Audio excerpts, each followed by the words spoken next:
네, 시청자 여러분 안녕하십니까? 진웅의 터치, 오늘은 시사 터치 시간으로 한반도 미래 포럼의 이한번 박사님 스튜디오에 모셨습니다.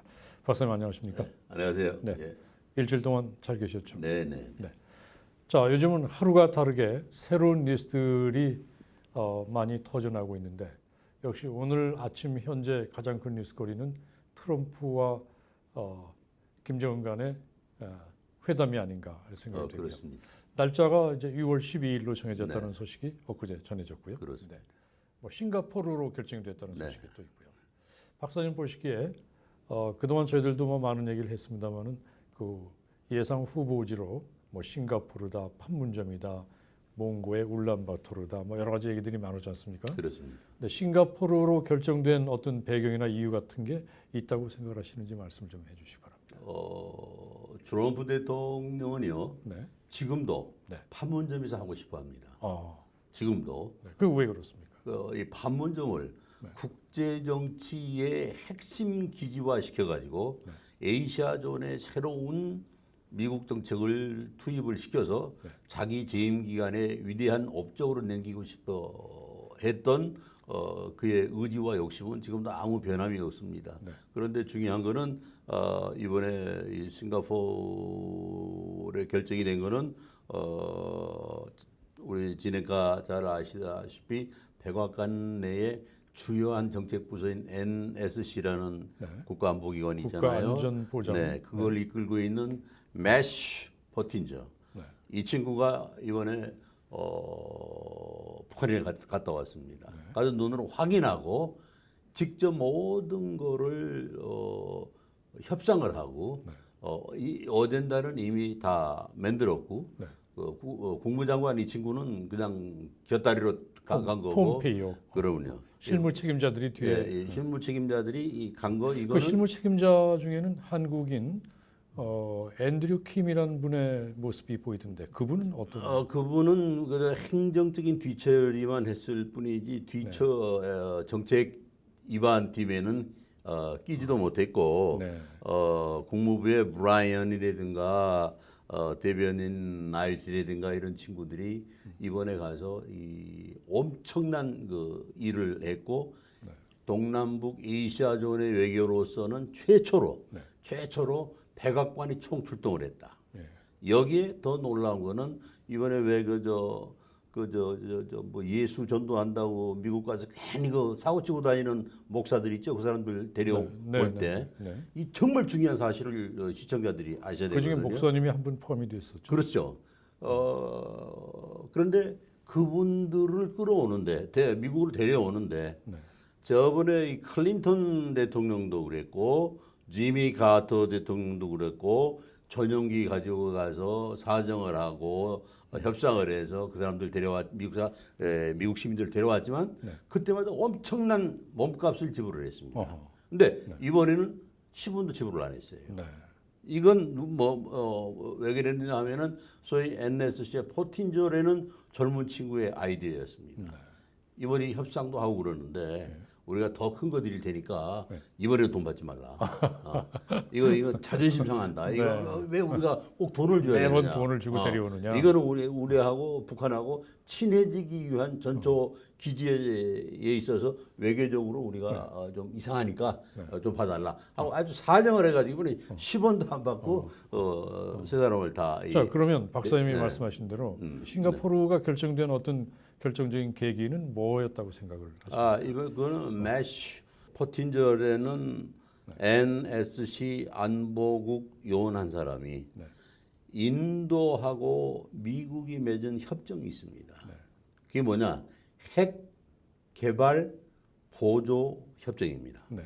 근데 이미 10억이 넘어가는 중국 인구를 커버할 수 있는 전략적 방법과 정책이라는 것은 인도를 강화시키는 방법밖에 없겠다. 예. 그래서 지금 북한에 핵이 있다고 괜히 북한에 핵 만들 때 북한한테 미국이 돈 주는 일이 없잖아요. 예.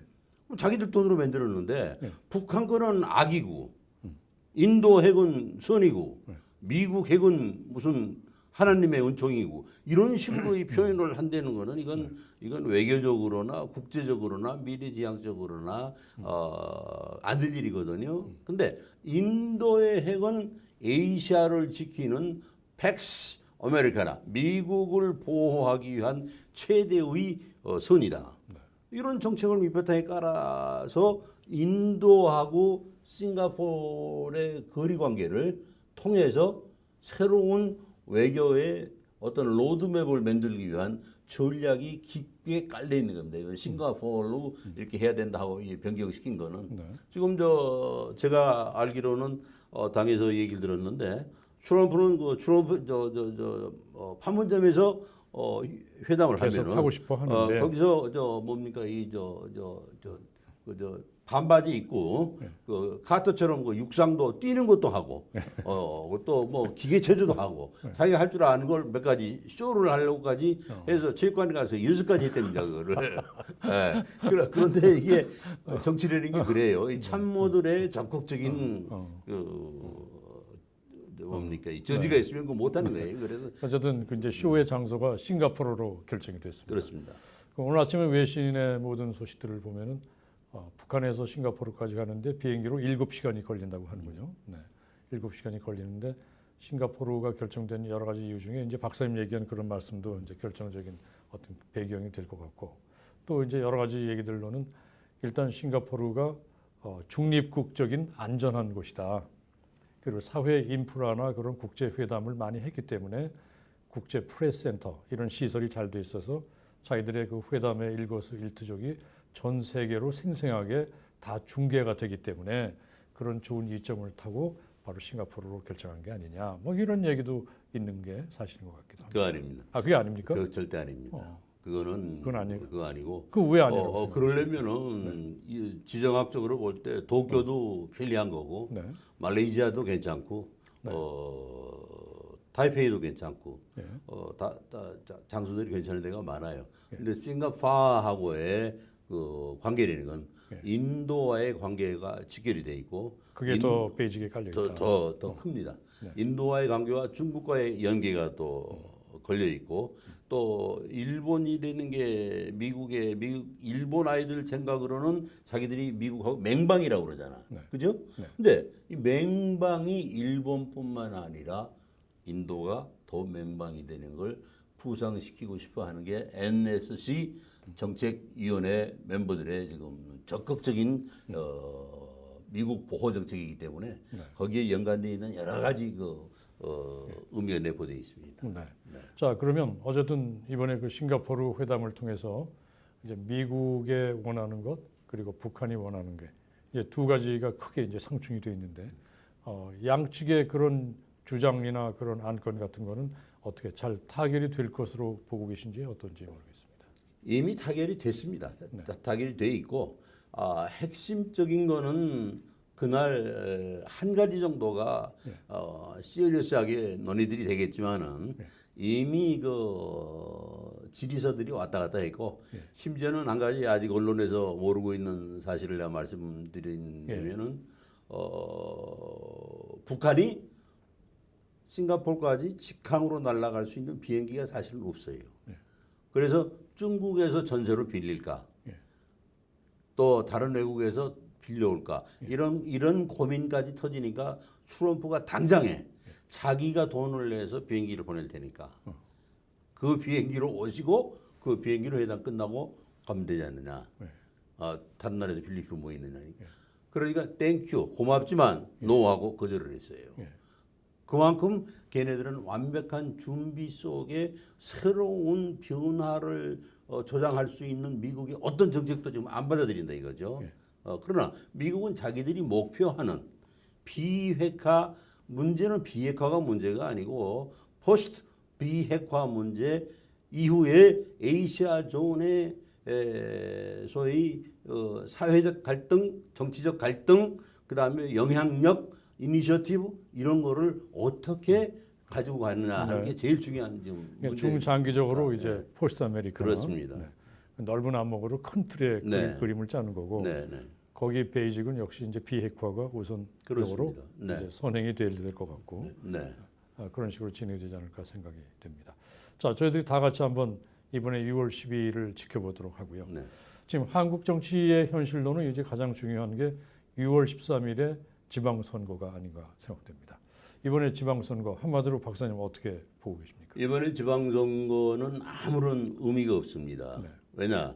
이 지방선거 이전에 문재인 대통령이 당선이 돼가지고 1년이 흘렀는데 예. 1년 동안 문재인 그런 정치를 했는가? 예. 대한민국을 위한 어떤 통치의 새로운 예. 로드맵을 만들었는가? 아니면 국민을 안심시켰는가? 국가를 발전시켰는가? 사회를 보다 혁신적으로 나은 사회를 만들었는가 하는 거를 제가 분석을 해보니까 아무것도 한 게 없어요. 그가 한 위대한 공로로 있는 거는 전직 대통령 박근혜, 이명박, 또 전두환, 노태우 등등 과거 뒤집어서 네. 구속시키는 이 업적 외에는 아무것도 한 게 없습니다. 그런데 분명한 거는 근데 지금 분명한 거는 대통령의 국정 수행의 지지도가 이제 취임 1년을 맞아서 거의 뭐 70%, 80%의 그 국민적인 인기를 얻고 있는 것으로. 그것이 하도 이상하니까 네. 미국의 뭐 리서치 기관에서 조사를 했습니다. 이것이 완전히 그 청와대에 있는 참모 아이들의 이 장난이다 하는 게 지금 거의 밝혀지고 있어요. 그것도 인터넷 댓글처럼 어떤 음모가 그래서 다음 주쯤 아마 발표가 될 걸로 저는 알고 있습니다. 그 발표되는 모체는 어디에서 발표가 돼요? 그거는 아마 미국 어떤 리서치 기관이 발표를 하겠죠.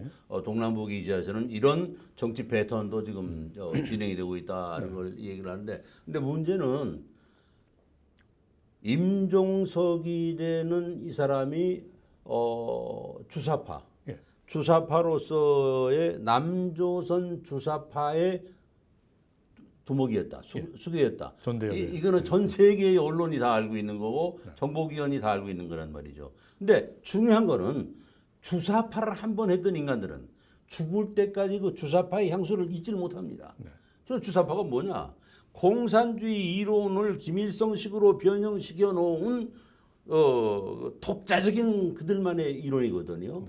그래서 이 주사파가 아니고는 지금 6.3 선거 질문하셨죠. 여기에 공천도 못 받고 지원도 못 받고 또 당선될 수 있는 사람도 무너뜨려 버리는 이 주사파 중심의 오가니제이션 그다음에 컨트롤로 의해서 이루어지기 때문에 이 문재인 대통령이 정말 잘못하고 있는 거 이거는 정치학 저는 전문가이기 때문에 정치학 이론에 기초로 있는 건 예를 들어 진행가가 대통령이 됐어요. 대통령이 되면 처음에는 온건파를 기용을 합니다. 그래서 정치적 기반이 완전히 안정이 이루어지면은 다음에는 온건파를 기용을 해서 정치 권력의 변형을 시도하는 게 이게 통치학의 기본입니다. 근데 문재인은 그 기본도 모르는 바보가 지금 대통령이 된 것 같아요. 주사파를 등용을 했으면은 주사파가 그걸 뭡니까 이 촛불 혁명을 주도를 해서 이게 인도 정부에다 돈을 주고 부탁을 해가지고 인도 교과서에 대한민국의 촛불혁명은 제도와 법과 국민들의 합의에 의해서 이루어진 민주적 정치 승리였다. 이런 교과서에 지금 장난질 치고 있는 이 주사파들만이 할 수 있는 이상한 지금 장난도 하고 있는데 이거는 문재인이 대한민국을 위하고 국가 원수로서의 역할과 기능을 다 하려면은 빨리 주사파를 갈아치우고 새로운 물결 국민들이 안심할 수 있는 이런 그 인사 정책 공천과 이걸 정치가 단행해서 전 세계가 디모크라틱 민주적 질서에 의해서 정치를 하고 있구나 하는 인식을 주지 않는 한 문재인 대통령도 임기가 끝나기 전일런지 훌런지 모르겠지만 전직 대통령들 구속시켜서 잔인한 행동을 했던 부메랑의 시간들을 자기도 맞이할 수밖에 없는 이런 상황을 스스로 연출하고 있다. 저희가 보기에는 안타깝거든요. 안 그러려면 빨리 민주주의라는 제도가 민주주의라는 우리 사회 구조가 제대로 유통이 되고 미래지향적 가치를 만들어 나갈 수 있도록 문재인의 깨인 새벽이 오늘이라도 동이 터야지 한국은 행복해질 수 있다. 한마디로 얘기해서 문재인이 대통령이 돼가지고 자살하는 인구가 줄었느냐? No. 저는 그걸 가지고 대한민국에 있는 제 친구들 또 연구단체들 를 통해서 늘 서치를 하고 있습니다. 하나도 줄어들지 않았어요. 더 늘어나고 있습니다. 지금. 그러면 대통령의 역할을 못하고 있잖아요. 문재인 본인의 얘기처럼 국가와 민족을 사랑하고 자기 일처럼 보다 나은 사회, 보다 나은 국가 만들겠다는 그의 약속이라는 건 1년이라는 세월이 흘렀는데 지금 무엇을 자기가 하고 있는지 잘 모르는 상황으로 흘러만 가고 있다. 이게 안타깝습니다. 자, 시사터치 오늘은 여기까지만 듣도록 하겠습니다. 박사님 오늘 대단히 고맙습니다. 감사합니다. 수고하셨습니다. 네.